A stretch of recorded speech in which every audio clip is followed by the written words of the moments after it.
স্ক্রিনে আপনারা যে ভিডিওটা দেখতেছেন মানে এই যে মহিলা ইমামের পেছনে নামাজ পড়ার ভিডিও, এই ভিডিওটা ভাইরাল করে দেওয়া হয়েছিল হিজবুত তৌহিদের নামে। বলা হয়েছিল হিজবুত তৌহিদ নাকি মহিলাদের দিয়ে নামাজ ইমামতি করায়। শুধু তাই নয়, ওয়াজ মাহফিলে পর্যন্ত একদল হুজুর কিভাবে গুজব রটাইতেছে দেখেন। হিজবুত তৌহিদ আর একটা সংগঠন, এদের ইমাম সাহেব দেখতেছি মহিলার ইমাম বানায় নামাজ পড়া। হিজবুত তৌহিদ ডাক্তার সেলিম ওই ইমাম বানাইতেছে মহিলা গো, মহিলার ইমামতি করতেছে। আশ্চর্যের বিষয় হলো এই যে দেশি হুজুরা হিজবুত তৌহিদের নামে মিথ্যা কথাটা চালাই দিল, কেউ একজন প্রশ্ন করলো না, হুজুর আপনি এই তথ্য কই পাইছেন, প্রমাণ কি? ভাবটা এমন যে হুজুর যেহেতু কইছে সত্য কথাই কইছে। অথচ দেখেন আজকে প্রমাণ হয়ে গেছে মহিলা ইমামের ওই ভিডিওটা হিজবুত তৌহিদের ভিডিওই না। সম্প্রতি বাংলাদেশের গুজব শনাক্তকরণ প্রতিষ্ঠান রিউমার স্ক্যানার ফ্যাক্ট চেক করে বলছে এই ভিডিওটা বাংলাদেশের ভিডিওই না, এটা ভারতের কেরালা রাজ্যের ভিডিও। কালের কণ্ঠ পত্রিকাতেও এই ঘটনায় নিউজ আসছে, সেখানে বলা হয়েছে এই ভিডিওটা একটা ভারতীয় মিডিয়ার ইউটিউব চ্যানেলে পাবলিশ হয়েছিল এবং এটা ভারতের কেরালা রাজ্যের ঘটনা। অর্থাৎ এইটা বাংলাদেশের কারো ভিডিওই না, হিজবুত তৌহিদের তো দূরের কথা।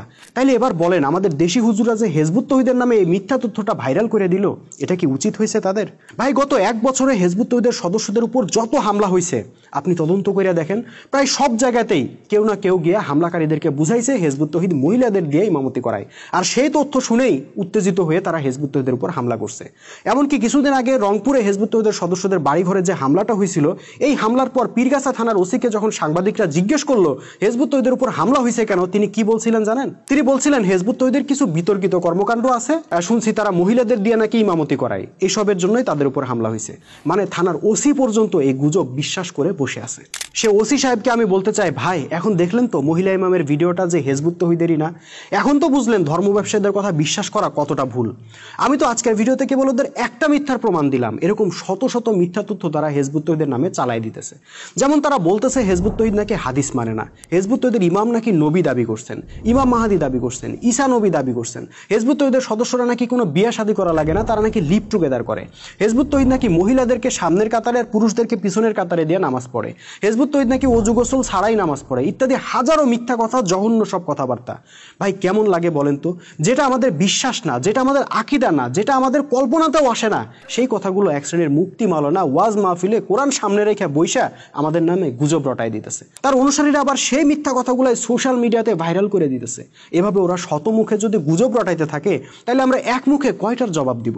দিন শেষে সাধারণ ধর্মপ্রাণ মানুষ ধরেই নিতেছে হিজবুত তৌহিদ একটা বাতিল ফেরকা, গোমরা ফেরকা, তাদের আকীদা ভুল, বিশ্বাস ভুল, কার্যক্রম ভুল ইত্যাদি। অথচ তাদের উচিত ছিল আমাদের আকীদা কি, বিশ্বাস কি সেটা আমাদের কাছ থেকে শোনা।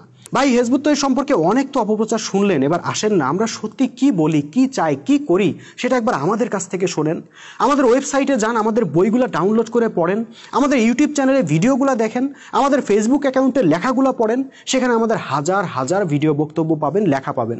ওসব ভিডিও থেকে ও লেখা থেকে জাস্ট শুধু একটা লাইন বের করে দেন যেটা কোরআন হাদিসের বিরুদ্ধে বলা হয়েছে, বেশি না, শুধু একটা লাইন দেখতে চাই যেখানে ইসলাম বিরোধী কিছু আছে। যদি দেখাইতে পারেন তাইলে যা শাস্তি দিবেন আমরা মাথা পেতে নিতে রাজি আছি। কিন্তু যদি তেমন কিছুই খুঁজে না পান তাইলে ভাই আপনাদের প্রতি একটাই অনুরোধ থাকবে, যেখানেই হিজবুত তৌহিদের বিরুদ্ধে এই ধর্ম ব্যবসায়ীদেরকে গুজব রটাইতে দেখবেন ওখানেই তাদেরকে থামাই দিবেন এবং তাদেরকে প্রশ্ন করবেন, হুজুর আপনি এই তথ্যটা কোথায় পাইছেন সেটার প্রমাণ দিতে হবে। প্রমাণ না দিয়ে আপনি যাইতে পারবেন না, হয় প্রমাণ দিবেন না হয় ক্ষমা চাইবেন। আমরা যারা নিজেদের মোমেন মুসলিম বলে দাবি করি, কোরআনের অনুসারী বলে দাবি করি, শেষ নবীর উম্মত বলে দাবি করি, তাদের কাছে এই ন্যায্য বিচারটুকু তো আশা করতেই পারি, তাই নয় কি?